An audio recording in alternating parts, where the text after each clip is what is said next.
sempat lihat di list participant, ternyata banyak juga teman-teman saya juga di sini.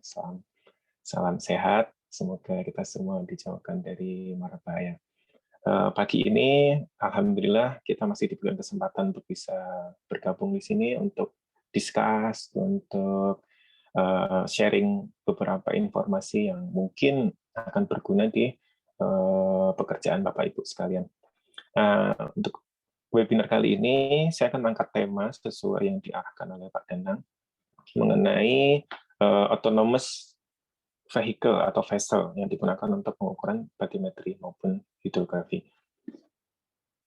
Tapi sebelum masuk ke peralatannya seperti apa dan aplikasinya seperti apa, perkenalkan saya untuk sharing singkat mengenai profil CHC NAV itu sendiri, di mana kami sudah memiliki departemen khusus yang memang fokus untuk mengembangkan teknologi-teknologi yang berkaitan dengan pengukuran-pengukuran di perairan. Jadi baik di marine maupun di hydrography, artinya untuk perairan-perairan selain laut. Di mana kami sudah memulai ini sejak tahun 2009, kami sudah mengembangkan single beam echosonder. Itu kita kembangkan, terus kita sudah mulai memiliki single beam dengan multifrekuensi, hingga nantinya kita akan ke depannya kita juga akan ingin punya multi beam yang memang digenerate langsung oleh CHC. Untuk saat ini, multi beam kami masih kerjasama dengan Norbit, salah satu pabrikan yang terkenal ya di kancah pengukuran atau pemetaan di batimetri atau marine. Nah, sampai akhirnya pada tahun 2021, saat ini kami sudah memiliki beberapa line up produk yang memang itu merupakan hasil pengembangan selama beberapa tahun. Jadi kalau kita hitung mundur dari 2015, kita start mendevelop unit USV ini, artinya kita sudah hampir mungkin sekitar 6 tahun, 7 tahun mengembangkan yang namanya unmanned surface vessel ini. Jadi artinya kita bukan kaleng-kaleng, jadi artinya kita belajar dari pengalaman. Setelah kita buat satu model, kita lihat apa kekurangannya, apa yang bisa kita kembangkan, kita buatkan model baru lagi, dan seterusnya. Hingga saat ini kita memiliki model baru, yaitu Apache 4. Nanti di slide-slide berikutnya akan coba saya rangkum singkat mengenai detail spesifikasi di antara ketiga line up USV yang ada di CHC NAV. Mulai dari yang Apache 3 yang paling basic atau yang paling kecil dimensinya, kemudian muncul ada Apache 4 yang secara spesifikasi dan dimensi dia lebih tinggi atau lebih besar, ditambah lagi versi Apache 6 yang versi tertinggi dengan spesifikasi tertinggi dan secara dimensi dia yang paling besar. Nah, namun sebelum kita masuk ke peralatannya itu seperti apa, saya ingin coba kita gali dulu apa sih tantangan kita ketika kita akan melakukan survei batimetri atau melakukan survei di perairan.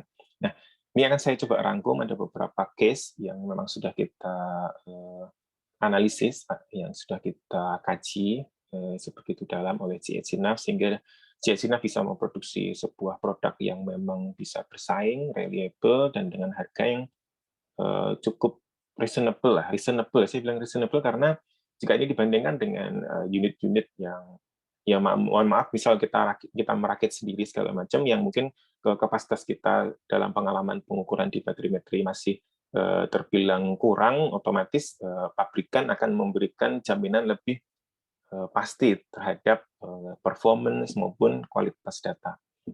Nah, yang tadi saya sampaikan adalah mengenai challenge in the water ini, artinya bahwa kita sudah merangkum beberapa tantangan atau mungkin ya bisa kita bilang halangan juga ketika kita akan melakukan survei batimetri, karena kita tahu survei batimetri ini pada umumnya atau metode konvensional kita selalu menggunakan perahu, kita menggunakan echosonder dengan perangkat yang konvensional juga, artinya kita akan pasang manual transducernya, terus kita harus memerlukan besi ya untuk bisa menempatkan transducer itu persis di posisi yang terbaik dari sisi kapal, baik di kanan ataupun di kiri, dengan kedalaman sekian meter kita harus ukur, terus kita juga harus melakukan kalibrasi seperti bar check, atau kalibrasi yang lain, atau posisi offset dari GPS-nya itu sendiri kita perlu pasang di kapal dan sebagainya. Jadi artinya dari sisi efisiensi waktu dan tenaga, ketika kita melakukan metode pengukuran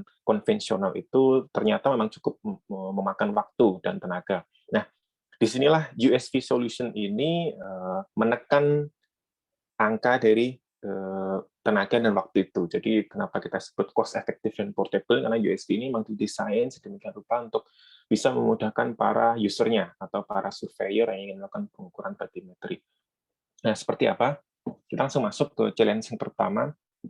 Challenge yang pertama ini kita akan menjumpai sebuah area di mana di situ terdapat shallow water atau perairan yang sangat dangkal, di mana kedalaman air itu rata-rata hanya 60 cm, bahkan kurang dari 60 cm.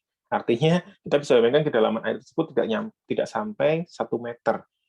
Jadi kalau kita menggunakan perahu, even itu perahu yang cukup kecil atau boat yang cukup kecil, saya rasa juga akan kerepotan nantinya ya. Mungkin di beberapa tempat kapal itu masih bisa jalan ya, tapi mungkin baru bergerak sedikit kapalnya sudah karam atau hal lainnya, atau dia mungkin menabrak sesuatu dan lain sebagainya. Jadi artinya dari sini kita akan mencoba mencari solusi apa yang bisa kita lakukan ketika kita menemukan perairan seperti ini. Ditambah lagi ada soal atau ya apa itu namanya, penampakan darat yang muncul secara bervariasi ya di perairan itu, maksudnya konturnya itu berbeda-beda, jadi artinya ada yang naik ke atas permukaan air, ada yang di bawah dan lain sebagainya. Jadi begitu variatif. Nah, solusi apa yang cocok untuk bisa kita pakai atau kita bisa aplikasikan di situasi seperti ini? Yang jelas jawabannya tentunya adalah USV. Nah, kenapa USV ini bisa? Yang pertama adalah Apache series ini, kalau kita berbicara mengenai desain dari bodinya itu sendiri, Apache ini sudah dihitung secara cermat dan presisi, supaya ketika nanti dia dimasukkan ke dalam air, bagian bodi yang terendam atau draft, di sini kita nyebutnya draft, itu hanya sekitar 10-15 cm. Itu sudah termasuk dengan sensor-sensor yang dipasang di unitnya. Sensor-sensor apa ya, termasuk standarnya adalah echo sounder, atau kita tambahkan sensor ADCP untuk mengukur arus, atau kita tambahkan kamera, atau kita tambahkan sonar, dan lain sebagainya. Semuanya sudah masuk di dalam satu wahana, kesatuan, sehingga alat ini ketika masuk ke permukaan air, atau kita masukkan ke dalam air, itu yang bagian bodi yang terendam hanya sekitar 10-15 cm. Jadi kalau kita kembali tadi ke case yang kedalaman air hanya sekitar 60 cm atau kurang, kita masih ada space lumayan banyak gitu loh, masih sekitar 40 atau 50 cm untuk bisa melakukan pemuruman. Nah, pertanyaan berikutnya adalah gimana caranya kita mengukur sebegitu dangkalnya? Nah, ternyata echo sounder yang kita gunakan ini dengan posisi penempatan transducer dan echo sounder-nya itu sendiri dengan begitu presisi dan bagus, sehingga kemampuan echo sounder yang mampu merekam mulai dari 15 cm hingga 200 meter itu kedalaman 60 cm atau kurang itu tidak menjadi soal, karena itu nanti masih masuk dalam spesifikasi dari echo sounder yang kita gunakan. Dan tentunya dengan bodi yang cukup compact, itu kita akan memudahkan operasi kita ketika kita akan mobilisasi ataupun kita mau instalasi di tempat kita akan melakukan pengukuran. Kemudian USV ini sudah kita lengkapi dengan fitur otomatis. Jadi artinya setelah kita membuat misi di software di laptop, alat ini juga bisa kita langsungkan operasikan secara otomatis. Jadi artinya kita tidak perlu skill khusus ya untuk bisa mengoperasikan USV ini. Seperti halnya kalau kita ingin mengoperasikan sebuah drone UAV, itu mungkin kita harus sertifikasi pilot dulu, karena kita harus belajar bagaimana caranya menghover, caranya men-take take off, atau caranya untuk turun, landing, dan lain sebagainya. Di USV ini, saya pun pribadi sebagai orang awam ya, ketika saya mencoba mengoperasikan USV ini sangat mudah, seperti kita mengoperasikan mainan RC atau remote control. Jadi ketika dia otomatis, kita juga bisa langsung switch secara mudah ke mode manual. Jadi ketika ternyata misi yang kita buat ini ternyata kurang bagus, artinya kita kurang perencanaan, di mana ternyata tiba-tiba di tengah itu ternyata ada gundukan. Dan kita langsung melihat, nah kita bisa langsung seketika itu kita mematikan mode otomatisnya dan kita bisa pindah ke mode manual. Jadi artinya USB ini sangat terkontrol walaupun dia ada fitur otomatiknya. Nah, kemudian kita pindah ke challenge yang kedua. Misal kita menghadapi situasi bahwa perairan tersebut cukup sulit untuk dijangkau. Artinya dijangkau untuk membawa peralatan-peralatan yang berat seperti halnya saya katakan tadi, misal kita perlu menggunakan sebuah perahu atau boot. Mungkin kita untuk membawa perahu tersebut ke lokasi ini membutuhkan waktu dan mungkin tidak gampang, tidak mudah. Ditambah lagi ada slope di mana-mana kan, artinya di kanan kirinya perairan tersebut ternyata cukup curam dan sebagainya. Jadi artinya perairan ini cukup sulit lah untuk dijangkau. Nah, solusinya seperti apa? Tentu solusinya kembali lagi kita akan menggunakan unit USB ini, di mana unit USB ini sudah sangat portable dan dia sangat mudah untuk dibawa kemana-mana, mobilisasinya sangat tinggi. Nah, ditambah lagi tadi dia ada fitur manual maupun yang otomatis. Di sini terlihat banyak orang sih sebenarnya. Padahal sebenarnya kalau kita mau praktek sendiri ya, Apache 3 ini, bahkan saya saya sendiri membawa unit Apache 3 ini aja bisa. Jadi tanpa perlu 2 orang atau 3 orang. Hanya untuk mengangkatnya ya, untuk mengangkatnya pun saya bisa untuk mengangkat satu unit Apache ini, karena beratnya kurang lebih hanya sekitar 20 kilo, yaitu kira-kira seberat anak saya lah kira-kira. Jadi saya udah biasa ngendong anak saya, jadi ketika membawa Apache 3 ini ya tidak menjadi masalah ya. Kemudian untuk challenge yang berikutnya, yaitu atau tantangan berikutnya mengenai narrow waters, di mana ada beberapa situasi, ada beberapa detail objek yang mungkin perlu kita petakan. Seperti contohnya, misal di foto ini adalah sebuah jembatan yang sangat panjang, yang dia membentang melintasi sebuah, mungkin ini perairan seperti sungai, atau mungkin bisa kita bayangkan kalau orang sering main ke Palembang, karena saya juga kemarin kebetulan cukup lama di Palembang, saya memperhatikan bahwa jembatan Ampera itu yang melintasi Sungai Musi itu cukup panjang ya, artinya dan di bawah jembatan itu termasuk lalu lintasnya termasuk yang padat. Jadi lalu lintas kapal-kapal warga sekitar, perahu-perahu kecil maupun kapal-kapal tongkang yang membawa produksi pupuk dari Pupuk Sriwijaya yang ada di dekat situ sekitar itu. Jadi artinya lalu lintas di situ sangat padat dan beberapa pilar di jembatan Ampera itu memang kita perlu tahu seberapa baik kondisi dari masing-masing pilar tersebut. Kita perlu tahu di bawahnya itu seberapa tinggi tingkat sedimentasinya. Karena kalau kita tidak memonitoring itu, Bapak Ibu bisa bayangkan semua kendaraan yang lewat di situ, baik kapal maupun boot kecil, kapal besar, kapal tongkang, kalau sedimentasinya semakin tinggi dan kita tidak monitoring itu, otomatis kapalnya akan karam dan tentunya akan menghalangi semua aktivitas yang ada di perairan tersebut. Jadi kita perlu melakukan pengukuran-pengukuran di tempat-tempat yang sempit ya, kita nyebutnya narrow water ini tempat yang sempit, dan tentunya kalau kita menggunakan perahu mungkin akan cukup kesulitan untuk bisa menjangkau di sela-sela dari pilar tersebut. Nah, jawabannya kembali lagi, jawabannya adalah USB. Jadi ini semuanya akan mengarahkan kenapa alasan kita memilih menggunakan USB atau menggunakan yang unmanned, tipe unmanned vessel ini untuk bisa melakukan pemetaan di tempat-tempat yang tertentu. Nah, kenapa ini menjadi alasan? Karena Apache ini sudah dilengkapi dengan inertial system yang memungkinkan kita untuk bisa melakukan pengukuran di bawah kanopi. Jadi even Apache kita nanti masuk ke dalam atau masuk ke bawah jembatan atau kanopi-kanopi yang lain yang secara hukum ya atau secara konsep harusnya sinyal GPS-nya akan terganggu. Nah, ternyata dengan kita masukkan sistem inertial ini, ternyata membuat Apache 3 ini dia tetap stabil dan dia tetap mendapatkan koreksi posisi yang akurat. Nah, sistemnya seperti apa? Mungkin next time kita akan coba bahas kenapa inertial system ini bisa membuat atau mengkeep kualitas data dari posisi koordinat yang kita dapatkan dari GPS, walaupun kita ada di lokasi yang terhalang oleh kanopi. Nah, ini menjadi salah satu poin plus ya. Kenapa saya bilang tadi bahwa produk pabrikan itu untuk saat ini ya masih yang the best lah, the best dibandingkan dengan yang produk-produk mungkin kita baru merakit atau kita mencoba membuat versi sendiri segala macam. Jadi ada beberapa part atau ada beberapa sistem yang mungkin itu akan sulit ketika kita lakukan dengan kapabilitas kita sebagai lokal gitu kan. Artinya kalau kita kelasnya bukan pabrikan atau company, biasanya untuk keperluan R&D ataupun analisis itu akan sangat kurang. Nah, selain itu Apache 3 juga memiliki kecepatan yang bisa kita setting, bisa kita sesuaikan, di mana kecepatan ideal dari Apache ini mencapai 5 meter per second, atau tadi di video yang di video-video pengantar tadi sebelum kita mulai webinar, mungkin Bapak Ibu sempat perhatikan bahwa kecepatan dari Apache ini mencapai 5 meter per second, di mana kecepatan ini salah satu membuat Apache salah satu USV tercepat yang ada di pasaran untuk saat ini. Oke, berikutnya kita akan masuk ke challenge yang berikutnya, yaitu challenge keempat, di mana di sini situasinya cukup ekstrim ya.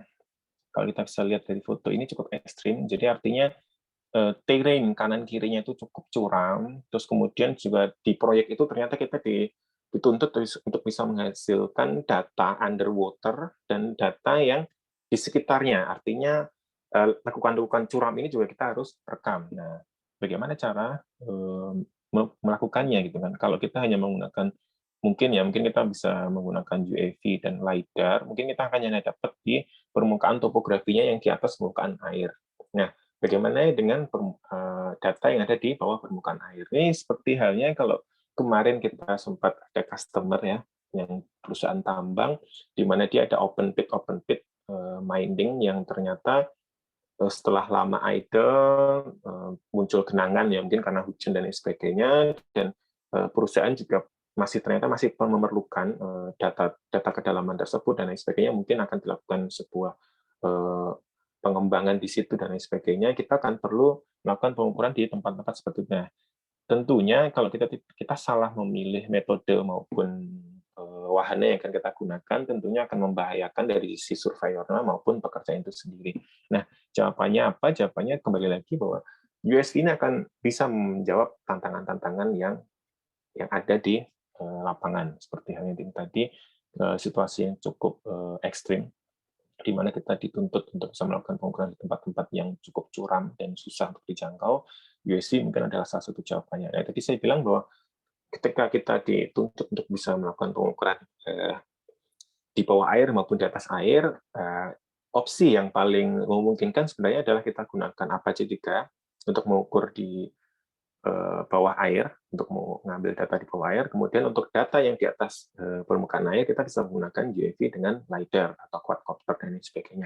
Nah, ternyata di Apache 6 ini kita bisa menyediakan suatu USV yang memang sudah complete solution. Jadi artinya selain dia memiliki echo sounder yang kelasnya sudah multi beam, dilengkapi dengan sensor-sensor tambahan yang lain, mau sensor yang mengukur kualitas air, mau sensor yang mengukur arah arus air, dan sensor-sensor yang lain sudah masuk semua integrated well dari company-nya, tergabung di dalam satu sistem echo sounder multi beam-nya, ditambah lagi di atas USB-nya kita bisa pasang LiDAR, mini LiDAR juga. Jadi ketika kita melakukan pengukuran di perairan ini, otomatis dalam sekali jalan, sekali pengukuran ini, satu wahana yang kita gunakan, kita bisa mendapatkan dua macam data, yaitu data yang di bawah perairan maupun data yang di atas permukaan air. Nah, itulah kenapa kita membuat beberapa lengkap produk seperti halnya ada Apache 3, Apache 4, dan Apache 6 ini, supaya kita bisa benar-benar memberikan solusi secara utuh kepada para surveyor atau para penggunanya ketika kita menemukan berbagai tantangan di lapangan. Insya Allah seri Apache ini adalah jawabannya. Nah, ini ada video seperti tadi yang di pembukaan. Nah, di sini Pak Danang tadi, kalau saya tidak salah dengar, mau ada kuis ya. Mungkin ini saatnya Pak Danang bisa launch kuisnya sebelum saya mau masuk ke materi berikutnya. Oke, terima kasih Pak Yoga. Baik, Bapak dan Ibu, kita akan break sebentar untuk kuis. Silakan tadi yang sudah memperhatikan. Saya mau share screen lagi ya Pak Yoga. Ya, silakan Pak Danang. Saya stop share screen berarti ya. Oke. Oh, oke, maaf.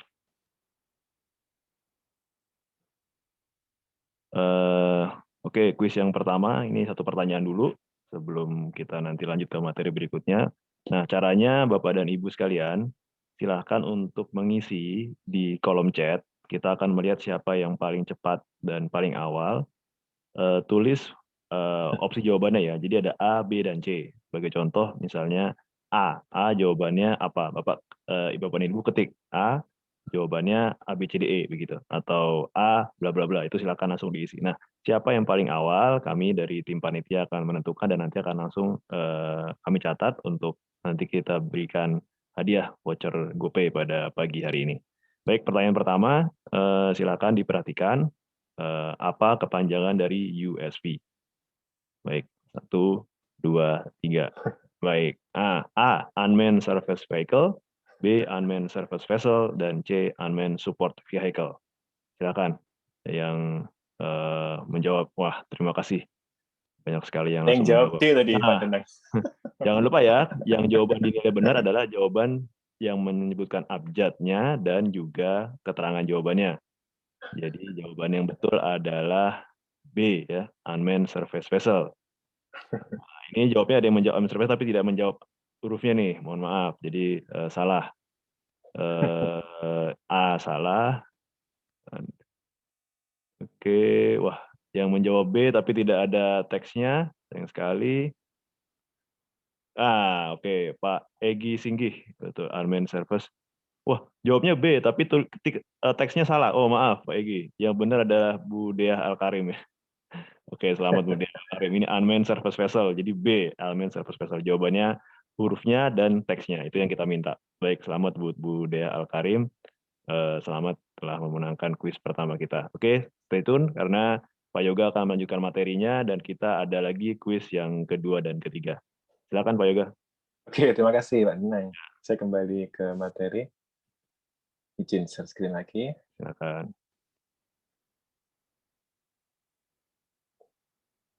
Jadi saya lihat ada yang jawab D juga. Luar biasa. Terlalu sakti. Nilainya cuma A, B, C, tapi ada yang jawab D juga. Kami ucapkan terima kasih nih atas partisipasinya langsung ikut. Berarti semua memperhatikan Pak Yoga. Iya.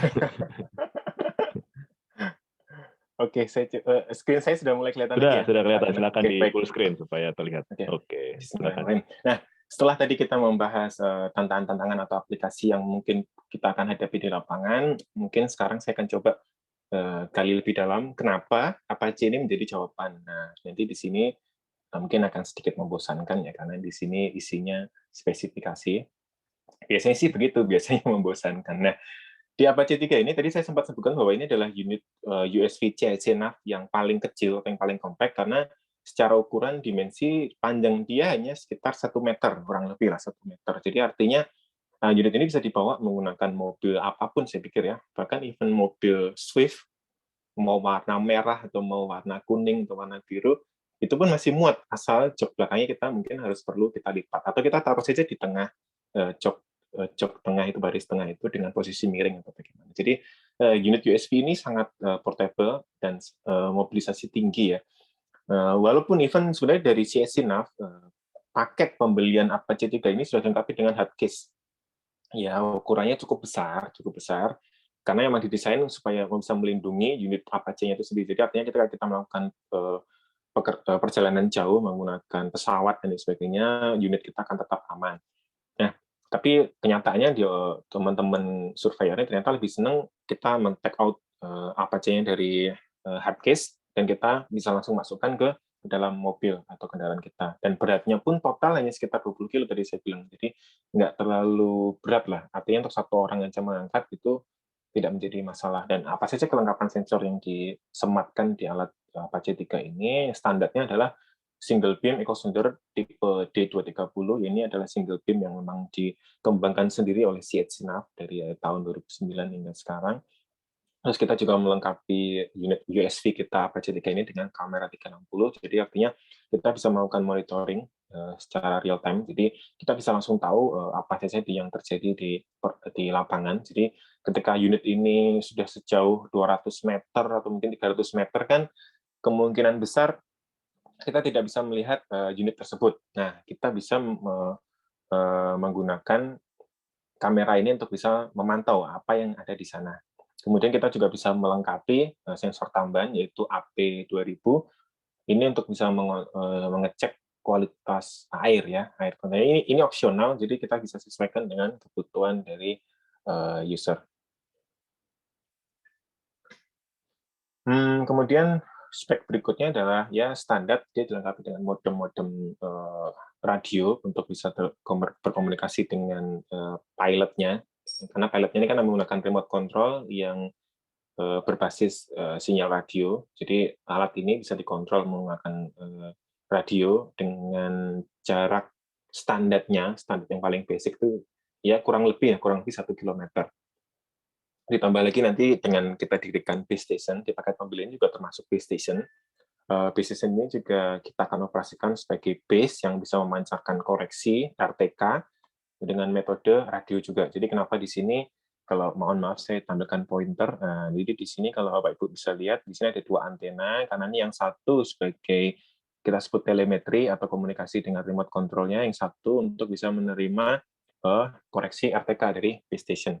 Kemudian motornya ini juga kita set sedemikian rupa sehingga kecepatannya mencapai 5 meter per second. Sebenarnya ketika kita uji sesungguhnya kecepatannya bisa mencapai 8 meter per second, tapi oleh CHC setelah dipantau hasil segala macam, ternyata 8 meter per second tidak direkomendasikan karena ternyata membuat data yang ditangkap itu menjadi kurang maksimal. Artinya akurasinya turun, yang harusnya bisa 1 cm mungkin turun bisa menjadi mungkin 5 atau bahkan 10 cm akibat kita terlalu cepat. Padahal sebenarnya motor ini ngebut gitu lah.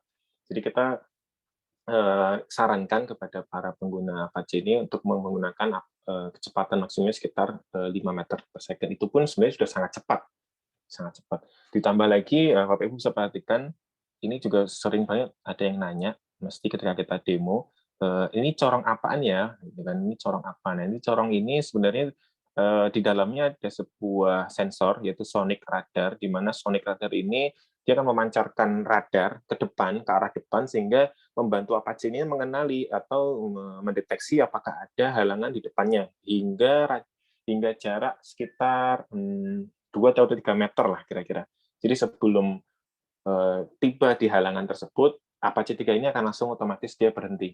Dia langsung masuk ke mode manual. Kemudian dia juga dilengkapi dengan build storage segala macam ya, dengan penggunaan daya yang cukup efisien. Jadi di dalam Apache ini juga akan tersemat sepasang baterai untuk bisa mengoperasikan Apache ini kurang lebih sebenarnya bisa sampai 6 jam. Dengan catatan kalau kita mengoperasikannya dengan kecepatan kurang lebih 2 atau 3 meter per second. Tapi kalau kita menggunakan mode yang full speed 5 meter per second, ya mungkin daya tahan baterainya akan berkurang, mungkin sekitar 3 atau 4 jam. Ya seperti halnya kita menggunakan handphone lah. Handphone kita kalau kita gunakan standar ya mungkin bisa sampai screen on time-nya 6 atau 7 jam. Tapi kalau kita gunakan untuk main game, main Mobile Legends, bisa berjam-jam, nah itu mungkin hanya tahan sekitar 3 atau 4 jam screen on time.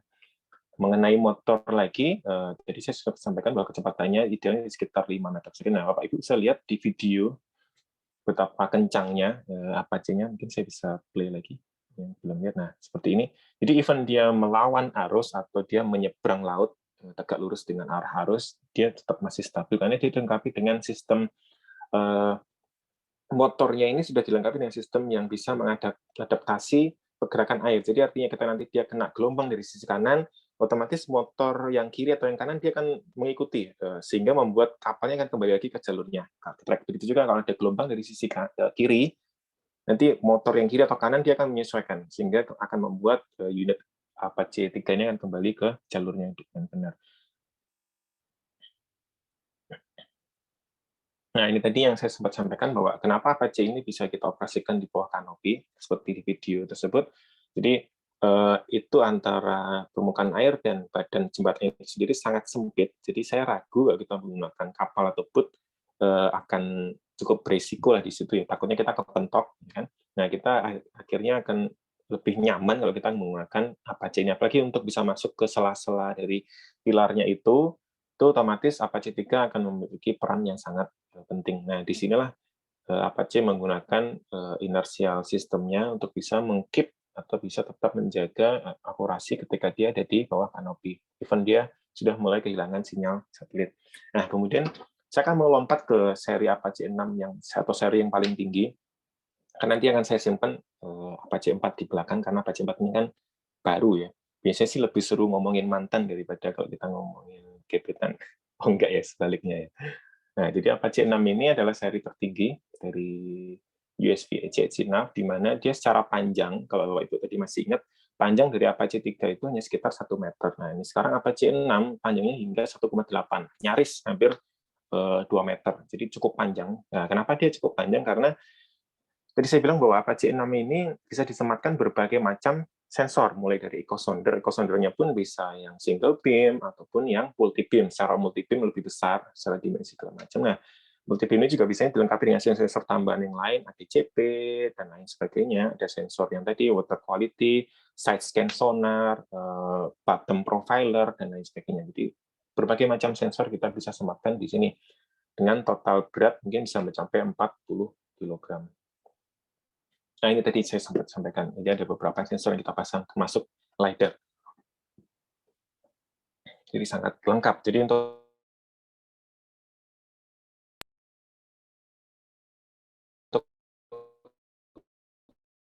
ini adalah Apache 6.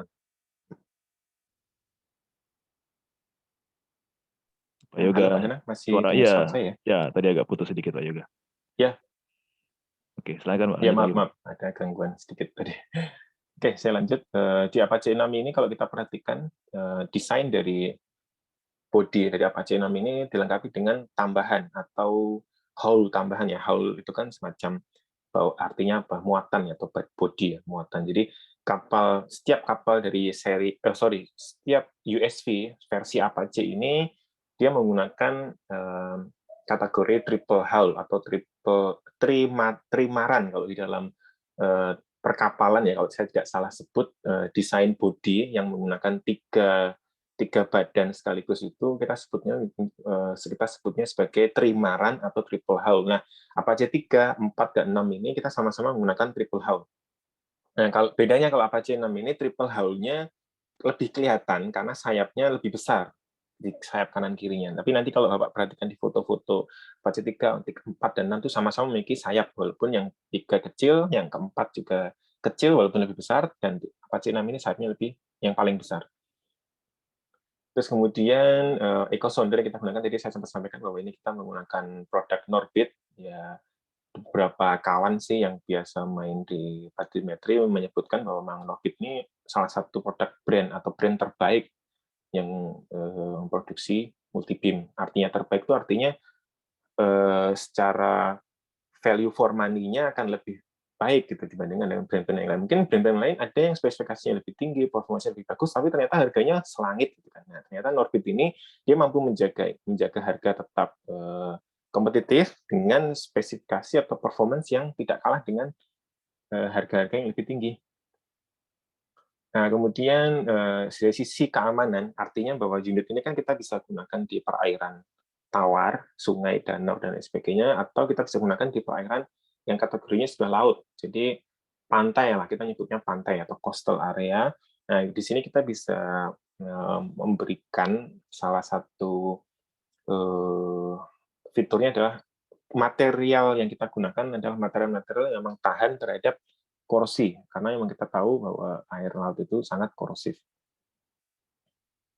Nah, ini tadi salah satu case yang sudah kita lakukan.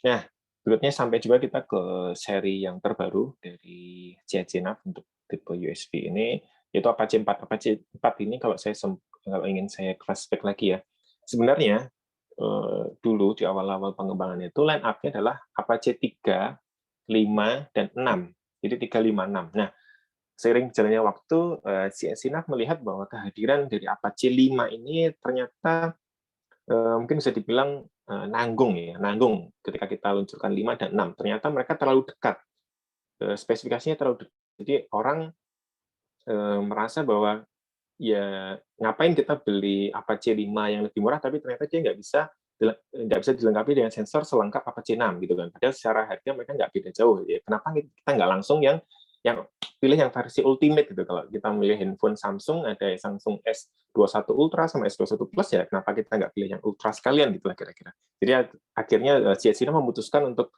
mengganti versi Apache 5 itu dengan Apache 4.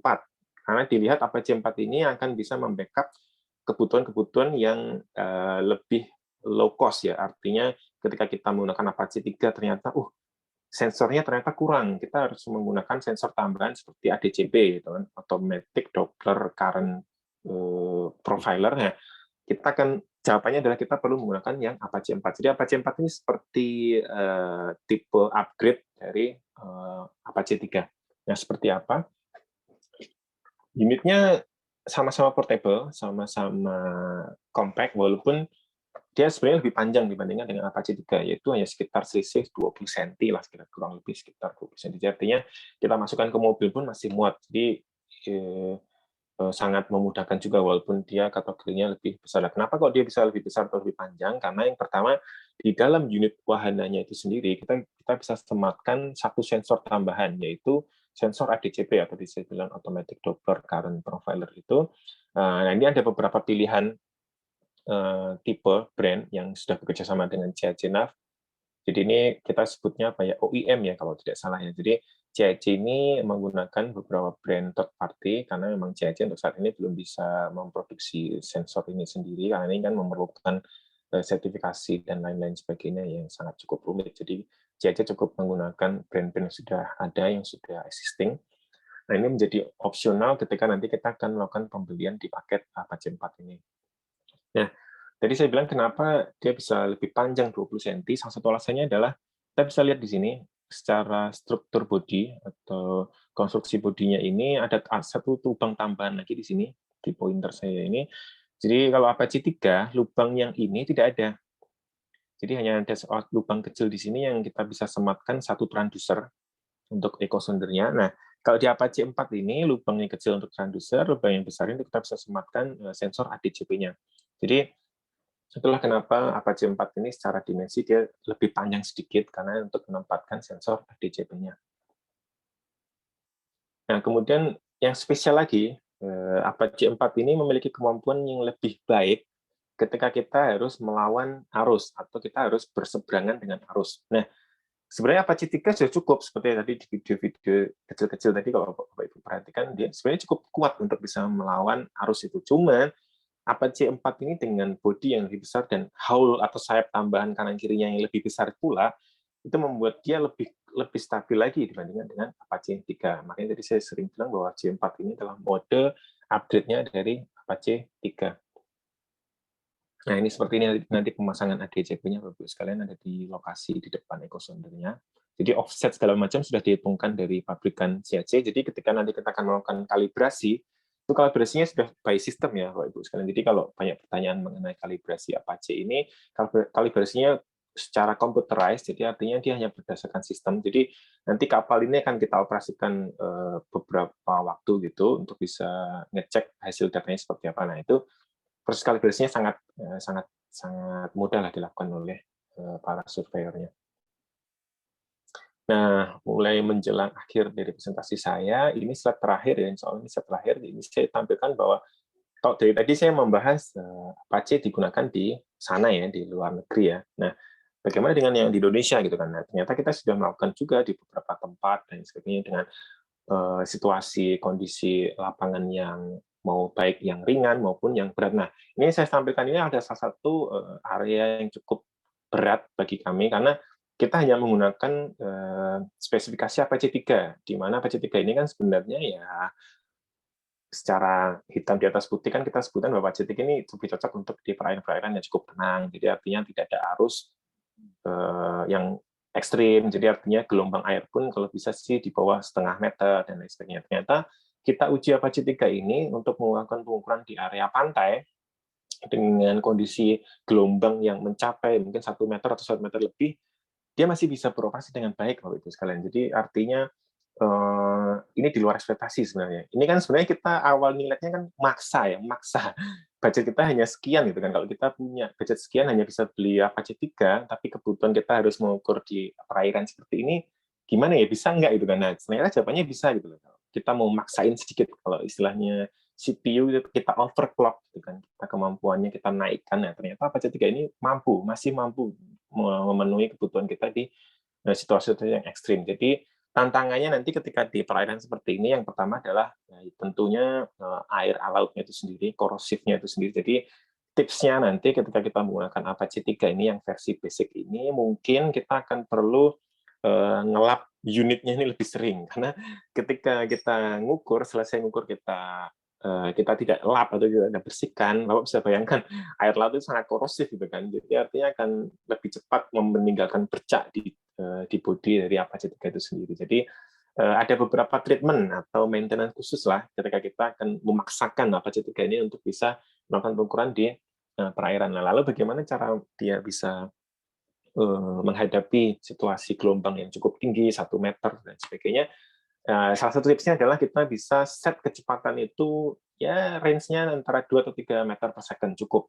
Jadi jangan sampai kita set ke kecepatan tertingginya, karena itu akan membuat Apache 3 melencengnya terlalu jauh dari jalur mission. Jadi kita akan set Apache ini lebih pelan, atau ya jangan terlalu pelan juga ya, tapi kecepatannya cukup atau sedang, sehingga ketika nanti dia menghadapi gelombang-gelombang yang cukup tinggi, dia masih akan bisa kembali dengan baik ke jalur pemerumannya. Nah, begitu juga dengan GNSS-nya sebagai bisnis ini juga kita operasikan. Waktu itu kita gunakan seri tertinggi dari JNF itu I90, jadi otomatis ya tidak ada isu di sini terkait dengan koneksi dari GPS. Jadi ya kita akan perlu lakukan treatment khusus lah kalau untuk situasi-situasi seperti ini ya.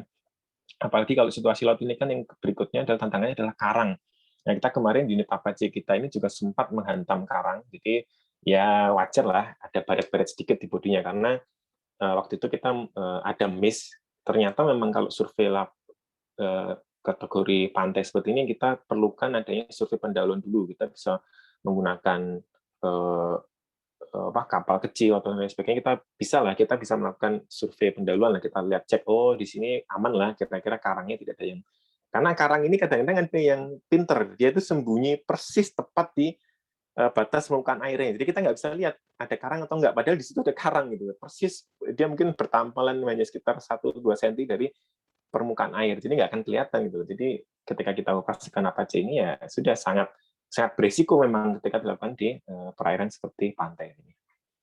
Baik Bapak Ibu sekalian, mungkin itu materi yang bisa saya share pada pagi hari ini. Semoga memberikan manfaat. Mungkin setelah ini saya akan kembalikan ke Pak Danang sebagai moderator. Mungkin akan ada sesi Q&A. Silakan Pak Danang. Dari saya sudah selesai. Terima kasih banyak atas perhatian Bapak Ibu sekalian. Semoga bermanfaat. Assalamualaikum warahmatullahi wabarakatuh. Waalaikumsalam warahmatullahi wabarakatuh. Terima kasih banyak Pak Yoga sudah memberikan sharing materinya. Baik Bapak dan Ibu, kita masuk ke sesi Q&A.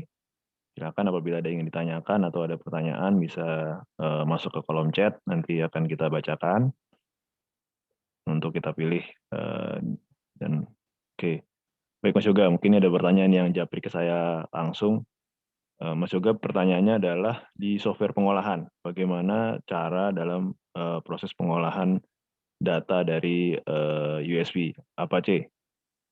Apakah sudah dilengkapi software atau bagaimana untuk bisa mendapatkan data batimetrinya? Silakan Pak Yoga.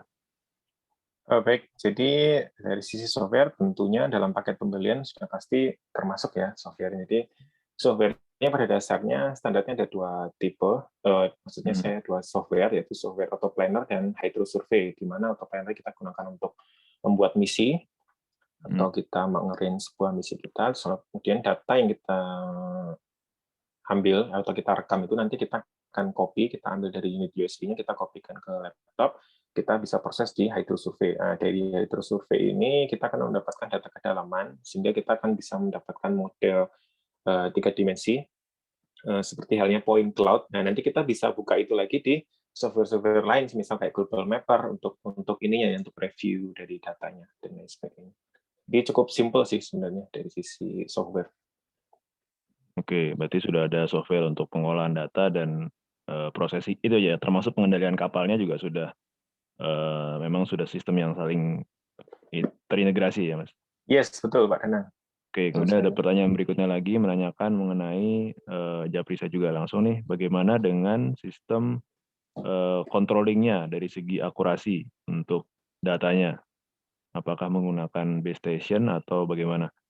Ya, betul Pak Danang. Jadi kita tadi saya sempat sampaikan bahwa kita akan menggunakan base station apapun tipenya. Jadi artinya di GPS sini ya, kalau kita ya geodetik ya. GPS, geodetik dengan spesifikasi yang penting dia bisa transmit koreksi RTK menggunakan radio.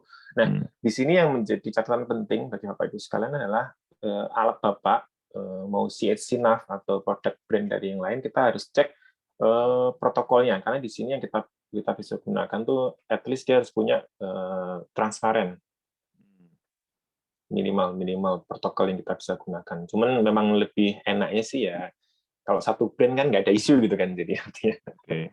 udah Bapak Ibu sekalian udah banyak yang menggunakan i50 atau seri-seri yang lain atau i80 yang lebih lama itu masih bisa kita gunakan karena spesifikasinya masih cukup tinggi dan kita bisa setting itu dengan sangat mudah kalau kita sama brand ya.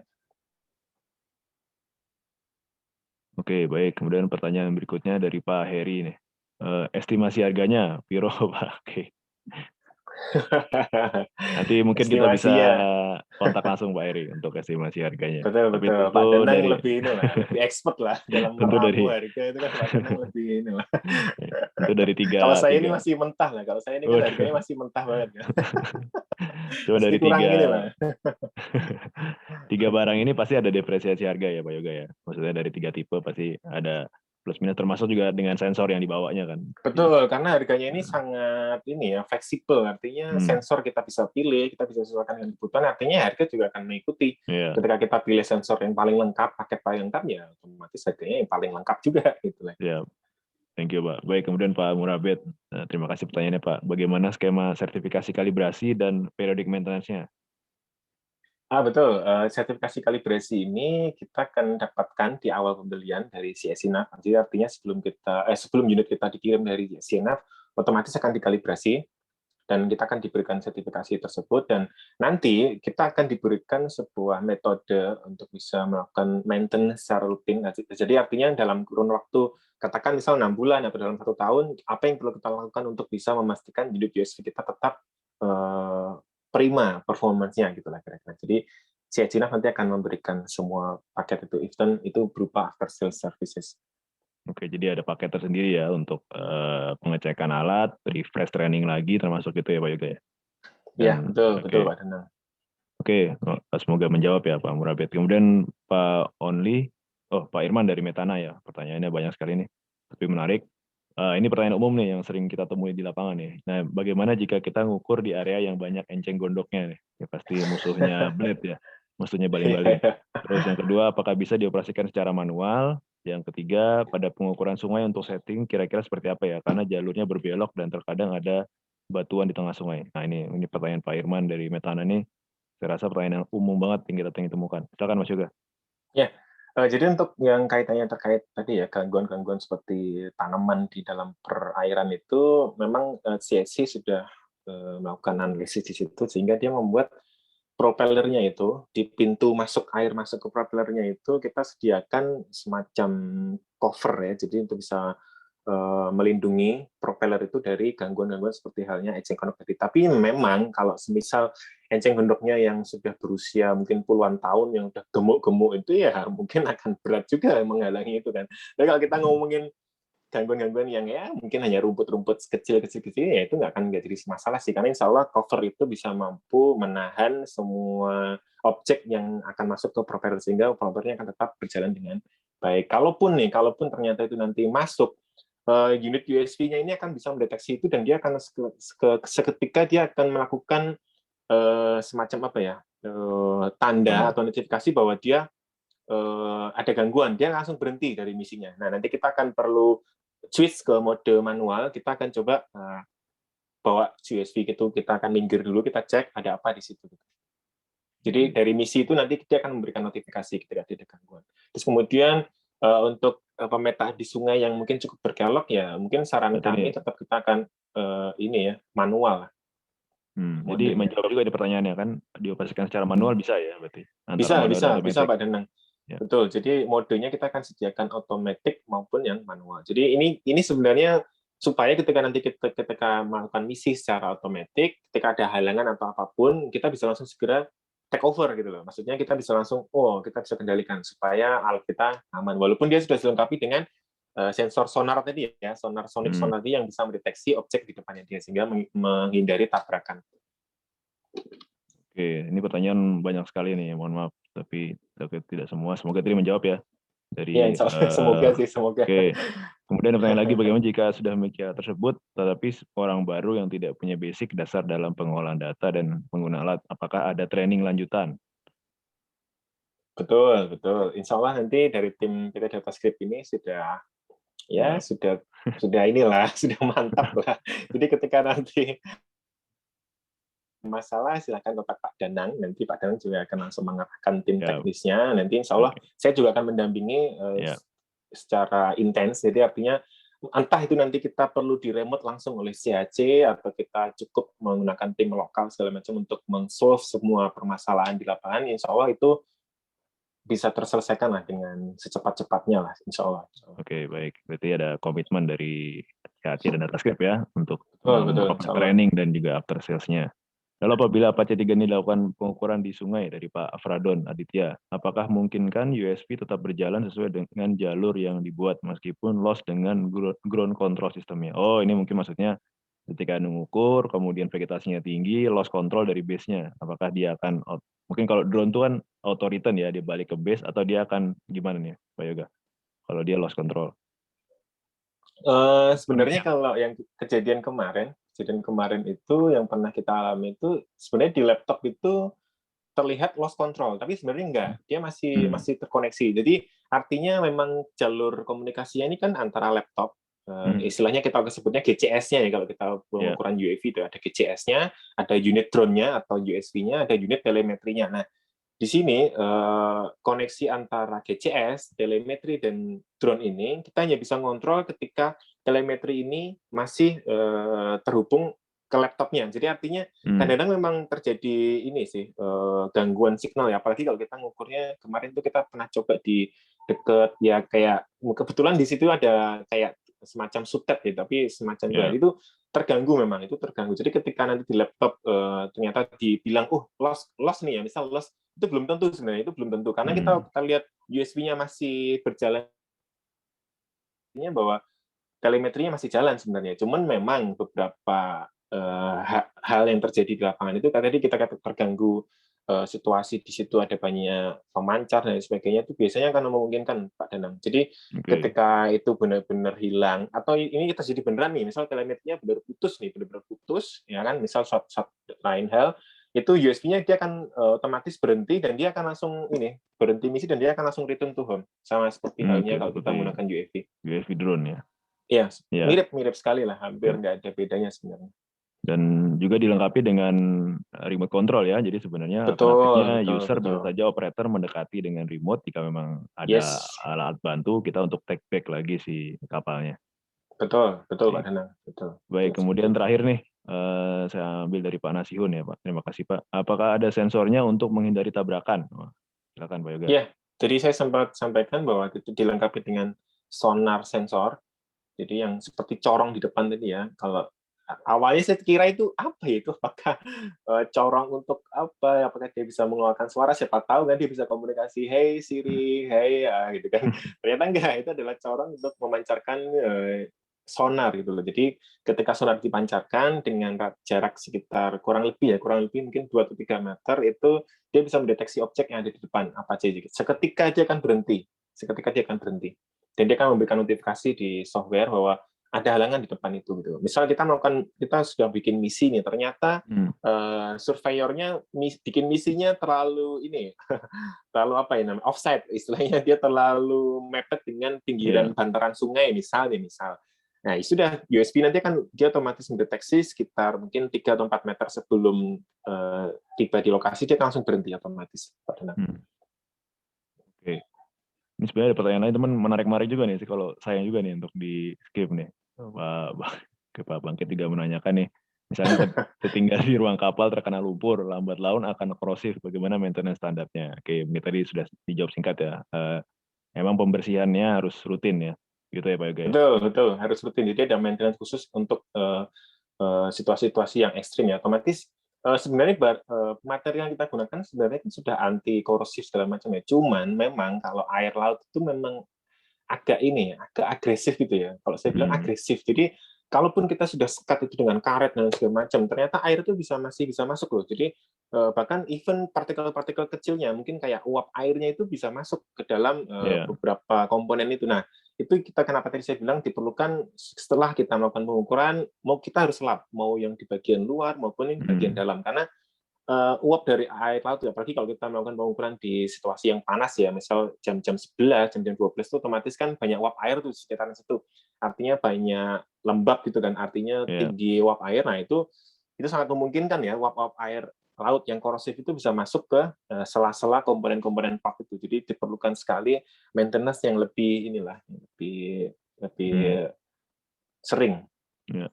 Padahal di Apache sendiri itu sudah pengaitnya ya, pengait dan penyekatnya sudah menggunakan sistem kedap ya, hampir sama dengan Betul, betul. sistem yang Jadi kita kalau gunakan yang untuk case itu ya, Pilatus case yang kalau betul. Bapak Ibu punya alat GPS atau alat yang mahal kan kita pasti mempunyai case yang sudah ada kedapnya, itu pun sudah dilengkapi itu ya Pak Yoga benar.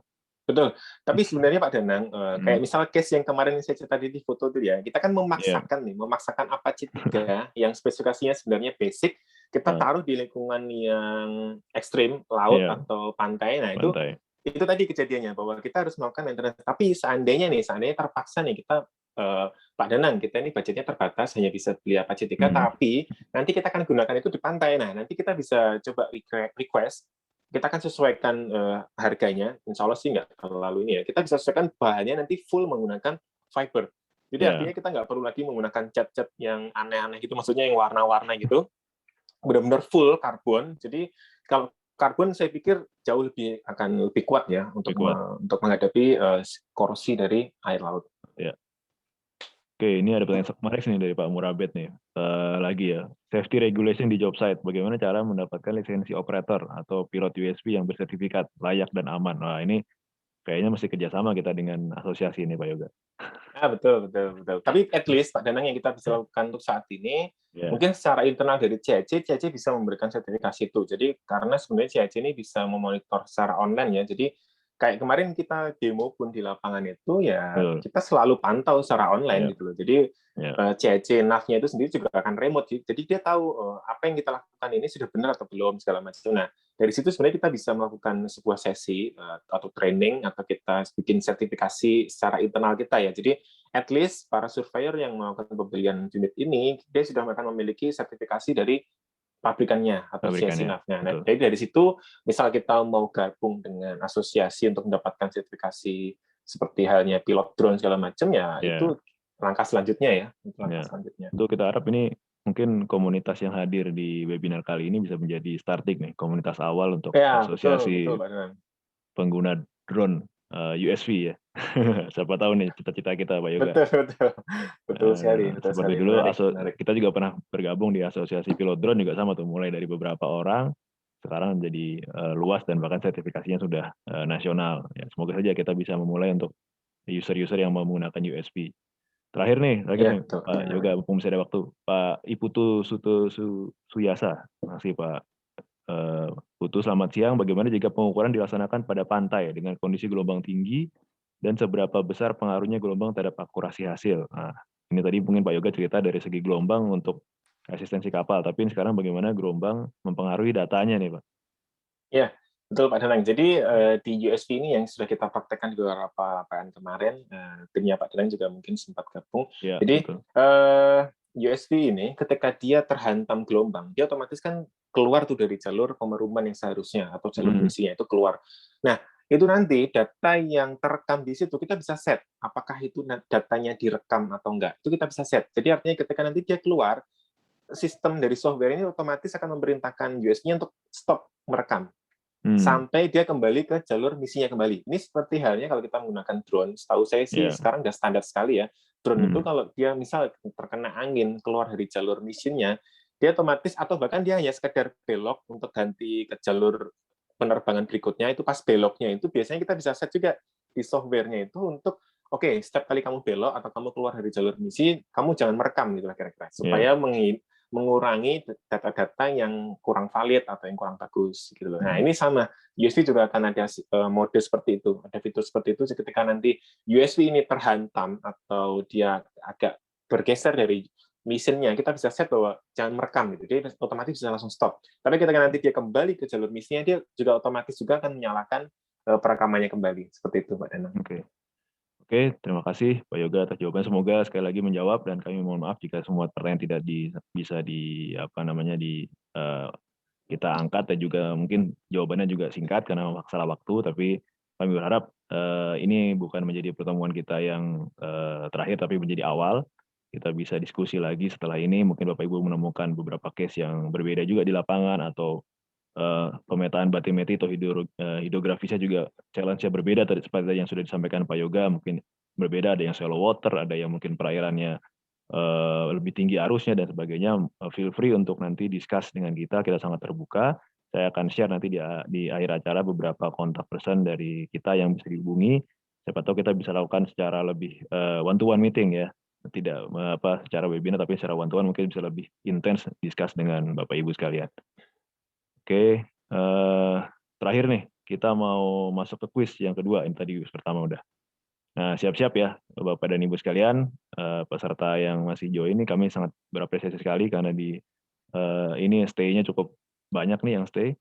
Nah, ini kita ada 2 pertanyaan lagi, kuis. Nah, sekali lagi ya, mohon diingat untuk menjawab A dan misalnya ya contoh A kemudian titik-titik jawabannya apa. Jadi kalau A saja kita tidak akan tulis atau kalau jawabannya saja juga kita tidak akan hitung. Kita hanya hitung yang benar adalah yang paling cepat dan menjawab dengan betul lalu menyebutkan hurufnya dan juga jawabannya. Itu yang akan kita nilai.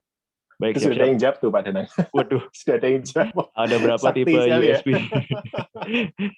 Ada berapa tipe USB? Yang dimiliki oleh CAC-NAV. Wah, Pak Heri nebak B dan 2. Oke, 1, 2, dan 3.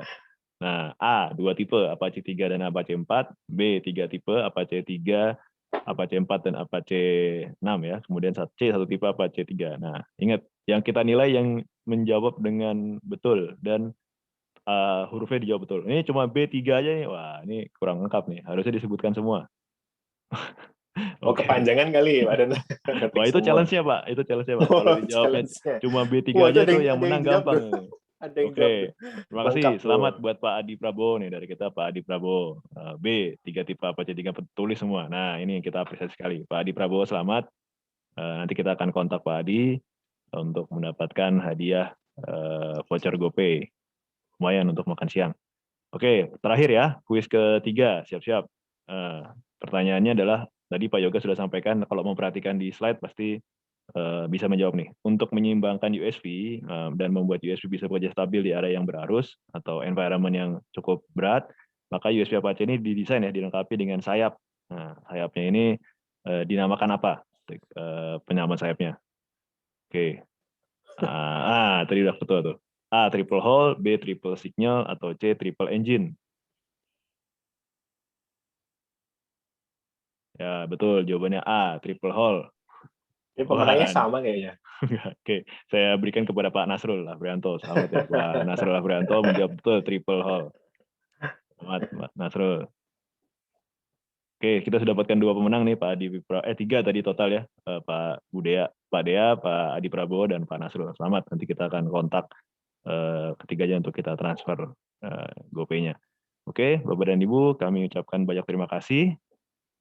Ini adalah sesi terakhir kita di webinar pagi hari ini. Sekali lagi, kami sangat apresiasi Bapak Ibu berkenan untuk hadir dan join, kemudian juga ikuti sesi Q&A dan sesi quiz.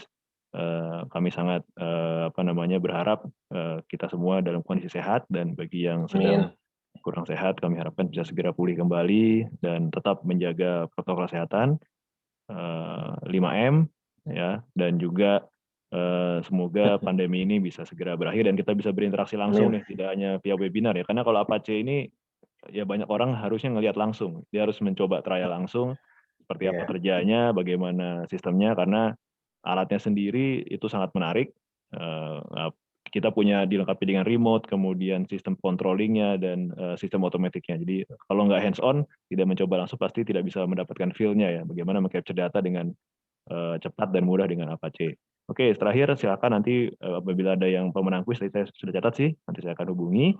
Nah, kalau Bapak Ibu mau mendapatkan materi dari Pak Yoga tadi, caranya adalah DM ke akun Facebook dan Instagram kita. Jadi request, DM aja, nanti admin akan menanyakan email Bapak Ibu dan kita akan share Google Drive kepada Bapak dan Ibu sekalian. Jadi siapa yang mau minta materi dari Pak Yoga tadi, silakan untuk DM di Instagram dan Facebook kita.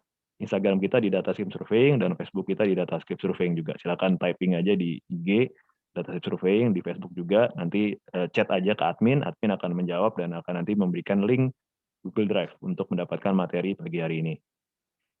Nah, terakhir, apabila Bapak dan Ibu sekalian butuh informasi lebih detail, mungkin tadi ada yang menanyakan, oh harganya seperti apa, lalu customisasinya bagaimana, saya akan dibantu oleh 3 rekan saya, Pak Bambang, Pak Dwi Sandia, dan Pak Sigit. Silakan bagi yang mengenal salah satunya, boleh langsung menghubungi salah satunya. Kita juga nanti akan tayangkan materi ini di YouTube akun kita di Datascape Surveying. Sekali lagi, terima kasih banget Pak Yoga. Sama-sama Pak Danang, Ya, senang lagi bisa terima berbagi. kasih. Ya, sekali lagi kami ucapkan banyak-banyak terima kasih dan salam sehat semua. Wassalamualaikum warahmatullahi wabarakatuh. Waalaikumsalam warahmatullahi wabarakatuh.